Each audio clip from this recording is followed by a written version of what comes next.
So first of all നമ്മളൊരു വെഡ്ഡിങ്ങിൻ്റെ കാര്യം plan ചെയ്ത ഡേറ്റൊക്കെ എടുത്തതിന് ശേഷം ഞങ്ങൾ ആദ്യം പ്ലാൻ ചെയ്ത് വെന്യൂ ആയിരുന്നു. ഞങ്ങളിപ്പോൾ എൻ്റെ ആഗ്രഹത്തിൽ വേറെ കുറേ പ്ലാൻ ഉണ്ട്, പക്ഷെ അത് നടക്കില്ല മനസ്സിലായ കാരണം നമ്മൾക്ക് നമ്മളെ നിയറസ്റ്റ് ഒക്കെ നമുക്ക് ഒരുപാട് മന അവൈലബിൾ ആണ്. ഓക്കെ, നമ്മൾ ഈ മനയുടെ കേസ് നമ്മൾ പ്ലാൻ ചെയ്യുമ്പോൾ നമ്മൾ മനയാണ് നമ്മൾ മെയിനായിട്ട് നമ്മൾ നോക്കിയിട്ടുണ്ടായിരുന്നത് നമ്മൾ അടുത്ത് നോക്കുമ്പോൾ. അപ്പോൾ അതിൽ നമുക്ക് നമ്മളടുത്ത് കുന്നംകുളം സൈഡിൽ ഒരു മന ഉണ്ടായിരുന്നു. മനയുടെ പേര് ഞാൻ പറയുന്നില്ല, അവരായിട്ട് അത്ര നല്ല എക്സ്പീരിയൻസ് അല്ല ഞങ്ങൾക്ക്. കുന്നംകുളത്ത് നിന്ന് കുറച്ച് ഇരുപപ്പെട്ടി ഭാഗത്തുള്ളൊരു മനയാണ്. അപ്പോൾ അവരായിട്ട് നമ്മളിങ്ങനെ സംസാരിച്ച് നമ്മൾ അഡ്വാൻസ് കൊടുത്ത് ബുക്ക് ചെയ്തു എല്ലാ കാര്യങ്ങളും. നമ്മളോട് വിസിറ്റ് ചെയ്തു, അവരോട് സംസാരിച്ച് അഡ്വാൻസ് കൊടുത്ത് ബുക്ക് ചെയ്തിട്ട് കുറച്ച് ആളെ വരുമ്പോൾ അവിടുത്തെ ഒരു മാനേജർ എന്നെ കിടന്ന് വിളിക്കുന്നു. ഓവർ ബുക്ക്ഡ് ആയി പോയി, അവരുടെ ഭാഗത്തു നിന്ന് തെറ്റായിരുന്നു. ഞങ്ങൾ അവിടെ ഡയറക്റ്റ് പോയിട്ടാണ് പോയി ബുക്ക് ചെയ്തത്.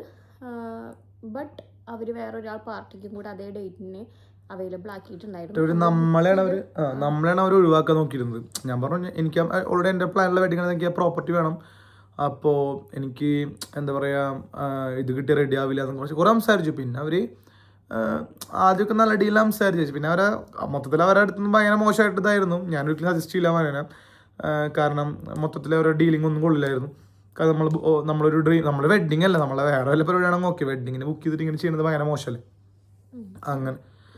അങ്ങനെ അവരുടെ കെയർ ഓഫിൽ തന്നെയാണ് നമുക്ക് ഈ മന നമുക്ക് അറിയായിരുന്നു. പക്ഷേ ഈ മന നമ്മളിപ്പോൾ നമ്മൾ നടന്ന കക്കാട്ട് മന നമുക്കറിയായിരുന്നു. നമ്മളുടെ ഒരു ബ്രദറിൻ്റെ ഒരു ഫിലിം ഷൂട്ടൊക്കെ നടന്നിട്ടുണ്ട്. അപ്പോൾ നമുക്ക് ഈ മന ഞാൻ മുന്നേ പോയിട്ടുണ്ട്.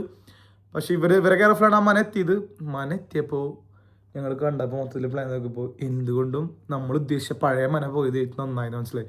കാരണം ആ മന ചെറിയൊരു മന, പക്ഷേ ഇത് ഈ കക്കാട് മന എന്ന് പറയുമ്പോൾ പക്കാ എസ്തറ്റിക് അല്ലേ, ഒരു പഴയ വൈബ്.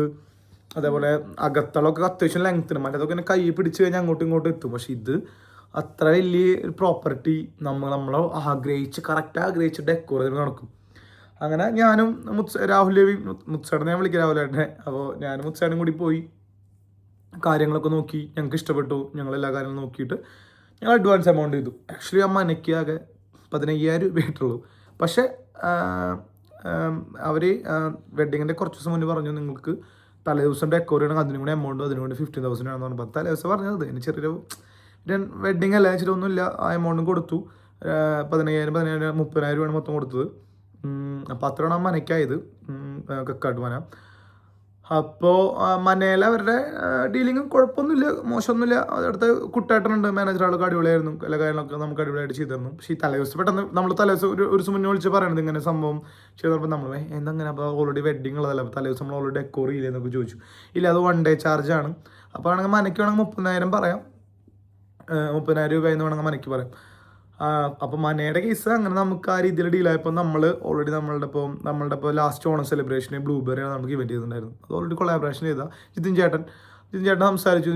നമുക്ക് ഫസ്റ്റ് ഓഫ് ഓൾ ജിതിൻ ചേട്ടനാണ് നമ്മൾ കണക്ഷൻ ഉള്ളത്. ജിതിൻ ചേട്ടൻ വന്നു, കാര്യങ്ങൾ നോക്കി നമുക്ക് സെറ്റാക്കാമെന്ന് പറഞ്ഞു. എനിക്ക് എൻ്റെ ഒരു ആഗ്രഹം ഉണ്ടായിരുന്നത് അവിടുത്തെ റോഫീൽ കളയരുത്, അല്ല നമ്മളതല്ല പറയുന്നത്, മെയിനായിട്ട് റോഫീൽ കളയരുത് വെച്ച് കഴിഞ്ഞാൽ മനയ്ക്കൊരു ഭംഗിയുണ്ട്. അപ്പോൾ അതിൽ കുറേ സ്റ്റേജ് കുത്തിക്കയറ്റുക, കുറേ എലമെൻറ്റ് കുത്തിക്കയറ്റുന്നില്ല, അവിടുത്തെ റോഫീൽ. അതുകൊണ്ട് ഞാൻ ആ വീഡിയോസിൽ ഒന്ന് കണ്ടാവും, അകത്തളത്തിൽ ഞാൻ ഒറ്റ ഹാങ്ങിങ്സ് പോലും ഇട്ടിട്ടില്ല. കാരണം ഓടിന് ടെക്സ്റ്റ് കാണുമ്പോൾ വീഡിയോയിൽ പ്രത്യേകമാണ്. അപ്പോൾ അതിൽ ഹാങ്ങിങ്സ് മാത്രം എന്ന് പറഞ്ഞായിരുന്നു. മുകളിൽ കൂടെയാണ് ഒരു വൈറ്റ് ക്ലോത്ത് ഇട്ടിട്ടുണ്ടായിരുന്നത്. അപ്പോൾ ജിതിൻ ചേട്ടനെ കണ്ടു, കാര്യങ്ങൾ സംസാരിച്ചു. അപ്പോൾ അടുത്ത ടാസ്ക് എൻ്റെ വീട്ടിൽ കുഴപ്പമില്ല, എന്താ പറയുക, അച്ഛനമ്മയും ഞാൻ പറഞ്ഞതിൻ്റെ പുറത്തേക്കൊന്നുമില്ല. പക്ഷേ അങ്ങനെയല്ലല്ലോ, അവളുടെയും കൂടി വീട്ടിൽ സംസാരിക്കണ്ടേ. അപ്പോൾ ഇന്റിമേറ്റ് വെഡ്ഡിങ് നടത്താന്നുള്ളത് എല്ലാ പേരൻസും ഓക്കെ പറയുന്നൊരു കാര്യമല്ല. പക്ഷേ എൻ്റെ വീട്ടിൽ പറഞ്ഞു അധികം പേരെ വിളിക്കാൻ താല്പര്യമില്ല. പിന്നെ നമുക്ക് അത്രയും പേരെ അക്കോമഡേറ്റ് ചെയ്യണമെങ്കിൽ ഒബ്വിയസ്ലി നമ്മളൊരു വലിയൊരു ഔട്ട്ഡോർ ഇവൻ്റ് ആക്കിയിട്ടോ അല്ലെങ്കിൽ ഓഡിറ്റോറിയം എടുക്കണം. നമുക്കൊരു മന സെറ്റപ്പിൽ ഇത്ര പേരെ അക്കോമഡേറ്റ് ചെയ്യാൻ പറ്റില്ല. അപ്പം അങ്ങനെ സംസാരിച്ചു. ഓക്കെ, അച്ഛനമ്മയും ഓക്കെ പറഞ്ഞു. ഞങ്ങൾ ഏറ്റവും ക്ലോസ് ആയ ഫാമിലി, ക്ലോസ് ആയ ഫ്രണ്ട്സ്, അവൻ്റെ വീട്ടിൽ നിന്നാണ് എൻ്റെ വീട്ടിലും അത്ര പേരെയാണ് നമ്മൾ ഇൻവിറ്റേഷൻ ലിസ്റ്റിൽ ആദ്യം ലിസ്റ്റ് ഇട്ടത്. ഓക്കെ, അങ്ങനെ ഇത് കക്കാട്ടും കേരളത്തൊക്കെ എടുത്ത് അവർക്ക് ഓക്കെ നല്ല വെഡ്ഡിങ് ഒക്കെ നമ്മൾ അവർ കണ്ടിട്ടുണ്ട്. പക്ഷെ കക്കാട്ട് മന അവർക്ക് അറിയും കൂടി ഇല്ല. അങ്ങനെ ഞാനും എൻ്റെ ഫ്രണ്ട്സും എല്ലാത്തിനും എൻ്റെ ഫ്രണ്ട്സ് കൂടെ ഉണ്ടാവും. ഞങ്ങൾ നേരെ വന്നു, ഞാനും മുത്സേട്ടൻ പിള്ളേരെല്ലാം കൂടി കേരളി എല്ലാം കൂടി അമ്മേൻ്റെ അടുത്ത് എതിരെ അമ്മ സിദ്ധമ്മേനെ കാണാൻ പോയി. അമ്മേൻ്റെ അടുത്ത് എത്തി. അമ്മോട് പറഞ്ഞപ്പോൾ അമ്മ ഫസ്റ്റ് ചോദ്യമായിരുന്നു, ഇവിടെ കല്യാണമൊക്കെ നടന്നിട്ടുണ്ട്, മനൊക്കെ അല്ലേ ശാപം. അവർ തോട്ടം അങ്ങനെയാണ്, മക്കളുടെ കല്യാണം നന്നാവണം, പ്രശ്നങ്ങൾ ഉണ്ടാകരുത് എന്നാണ് അവർ കുറ്റം പറയാൻ പറ്റില്ല. ശാപം കിട്ടിയ മനയാവും, കല്യാണമൊക്കെ നടന്നിട്ടുണ്ടോ ചോദിച്ചു. അതിൽ ഞങ്ങളൊന്ന് സ്റ്റക്കായി. അപ്പോൾ ഞങ്ങൾ പറഞ്ഞു ഇല്ല അമ്മ അവിടെ ഞങ്ങൾ പറഞ്ഞു ആദ്യം പറഞ്ഞു ഒരുപാട് കല്യാണം നടക്കുന്ന സ്ഥലമാണ്, അവിടെ പ്രശ്നമൊന്നുമില്ല, കല്യാണം ഒരുപാട് നടന്നിട്ടുണ്ട്. അത് കല്യാണം നടന്നിട്ടില്ല, പക്ഷേ നമ്മൾ ആദ്യം അത് അങ്ങനെ പറഞ്ഞു. അങ്ങനെ അമ്മേനെ കൺവിൻസ്, അമ്മ ഓക്കെ, അച്ഛനും ഓക്കെ, അവർക്ക് ആ ലൊക്കേഷൻ കാണുമെന്ന് മാത്രം പറഞ്ഞിട്ടുണ്ടായിരുന്നുള്ളൂ. അങ്ങനെ നമ്മൾ എത്തി.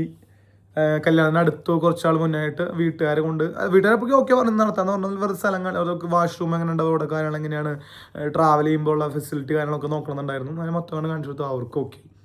അങ്ങനെ പ്രോപ്പർട്ടി നമ്മൾ അങ്ങനെ അത് ആ രീതിയിൽ ഫിക്സ് ചെയ്തു. നമ്മൾ കക്കാട്ടുവാന പട്ടാമ്പിള്ള കൂറ്റനാട് അടുത്തുള്ള കക്കാട്ടുവാന നമ്മൾ വെഡിങ് നടന്നു.